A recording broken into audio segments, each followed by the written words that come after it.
अकोल्याच्या तुकाराम चौक ते मलकापूर रस्त्याची 7 वर्षांपासून दैनावस्था झाली आहे। या रस्त्यावर ठिकठिकाणी खड्डे पडल्यानं अनेक अपघात झाले आहेत। त्यामुळे या मार्गाच्या डागडुजीच्या मागणीसाठी नगरसेवक मंगेश काळे यांच्या नेतृत्वात बेमुदत उपोषण सुरू करण्यात आलं आहे। निर्भय बनो जन आंदोलनाचे संयोजक गजानन हरणे, माजी नगरसेवक मंगेश काळे, संयोजक प्रमोद धर्माळे हे रस्ता पाईपलाईन दुरुस्ती आणि स्ट्रीट लाईटची कामं त्वरित करावी म्हणून उपोषणाला बसले आहेत।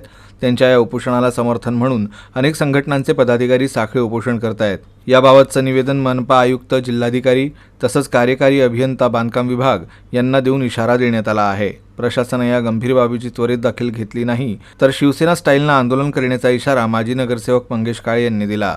प्रशासनाला आम्ही वारंवार निवेदन दिले, काही रस्ता रोको केले, अनेकदा निवेदन देऊन सुद्धा हा रस्ता चाळणी अक्षरशः चाळणी झालेली आहे।